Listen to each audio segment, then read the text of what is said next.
Mill Shed Revival and Infidel in Hornsby, Tennessee. I shall never forget the time when God really heard and answered prayer. His power was manifested in an unusual way. I was in Hornsby, Tennessee in a meeting out in the country about 5 miles. We were having terrific services. The house was full, the aisles were full, the windows were full. I was sitting right by the window. Just before I got up to preach, somebody pulled on my coat tail. I looked out the window, and there was an old man who was an infidel. He said, "Preacher Ray, would you come to our little village and hold a meeting when you get through here? I'm an infidel. I ain't religious, but I want you to come down there 'cause you preach the truth. That hypocrite bunch, there ain't never heard the truth." I said, "They may not let me preach there." He said, "I'm asking you." I went. I tried to find a place to preach, but couldn't find one. That old infidel said, "Okay, I'll tell you what I'm going to do. I have a bin mill. I want you to come and preach, and I'll close down the mill." He closed down his mill, loaded his machinery back in one corner, and made a meeting house out of it. He said, "Come on and preach. If they won't let you stay around here, I'll let you stay at my house. 3 generations of my people have been infidels. There has never been a preacher on our doorstep, much less in our house. You can sleep in my guest room bed. I'll cut hams that have never been cut and feed you. You're staying with me. You preach." I remember that one of the deacons of the Baptist church in that town came over while we were getting the meal ready. He said, "Who do you think is going to come hear you preach in a meal like this?" I said, "Nobody's asked you to come, and I hope God doesn't let you come." The first night of the meeting, he started out to the service. His knees began to buckle under him, and they had to take him back to his house. He never did get to come because he acted so ugly. I preached the week, and there was not a movement. Crowds poured in there. There was still not a move. I went out to the country church that I had built and pastored for a while. 95% of the people I'd led to the Lord couldn't read or write. They didn't have shoes. I was back in the Depression.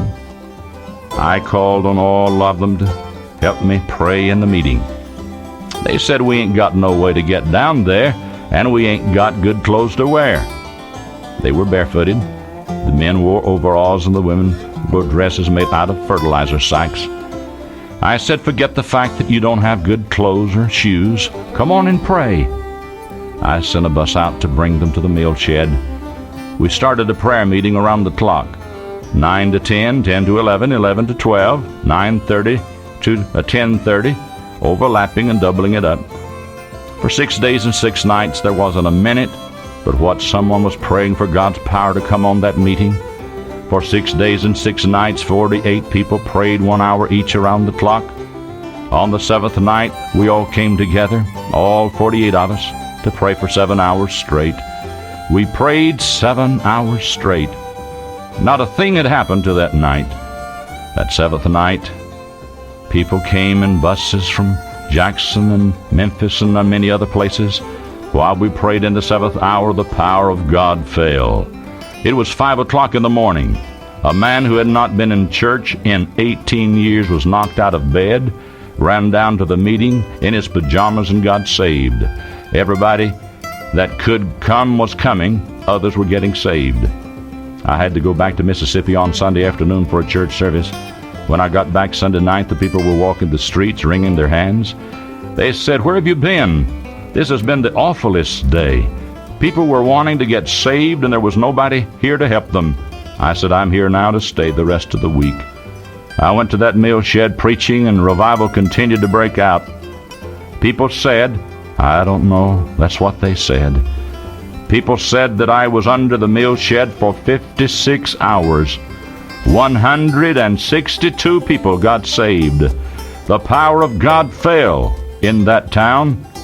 Someone took me to the daughter of one of the merchants in town. They wanted me to talk to her about Jesus. She got saved. Her parents were workers in the First Baptist Church. When she went home to tell her parents about it, her daddy got up, took his belt off, and whipped her with a buckle end of the belt. He claimed that she was not old enough to go up to that meal shed and get religion. She went to bed and prayed all night.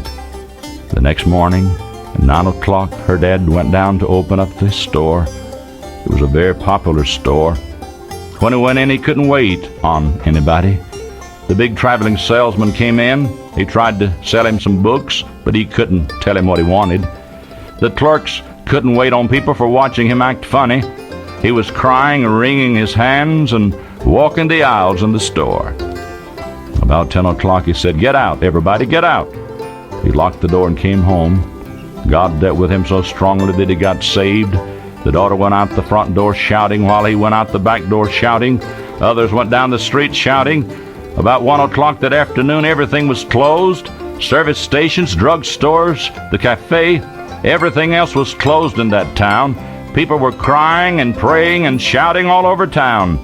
The General Railroad freight train was coming through there. The power of God stopped that freight train, and the crew got off and got saved.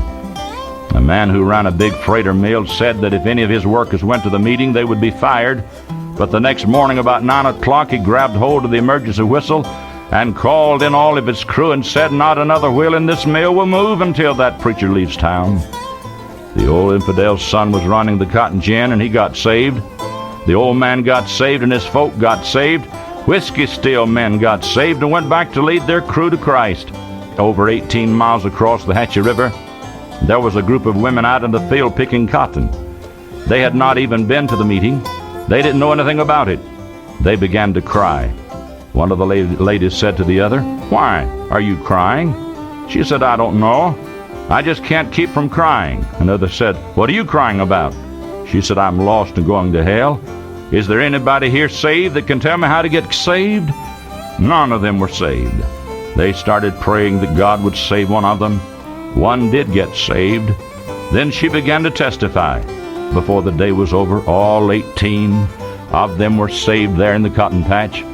They kicked up about half an acre of cotton as they shouted and praised God. The power of God fell everywhere. Up the road about 4 miles toward Bolivar, on 64 highway, there was a log cabin inn, a big dance hall, a nightclub, a mixed bathing pond, swimming pool, and a liquor lounge. The man who owned it sent word to me that I had ruined his business. He said the people had quit coming to his place and were going to the meeting. Usually there was about 700 or 800 each night at these events, but the last night or two they only had about 50 there. He got mad, came down to the meeting. He said, "If you say anything about my business, I'll shoot you out of the pulpit." The Lord made me preach on him and his business that night. He got his gun out and started to shoot, but he couldn't. It wouldn't shoot. He threw it down and ran down the aisle. He stopped me preaching. I knelt beside him and led him to Christ. I said, "You go ahead and sit down until I get through preaching." He went back and sat down for a while. Then he got back up and said, "Wait a minute, preacher, wait a minute." I said, "Okay, what now, Joe?" He said, "You come on down to my place and hold a meeting when you get through here. Will you?" I said, "Yeah." Later we went up where the dance hall stood and built a Baptist church. He turned the mixed bathing pond, swimming pool into a baptistry. He cleaned out the liquor lounge and made a pastorum for the preacher. When Joe died, he was a deacon of that Baptist church. Why did this happen?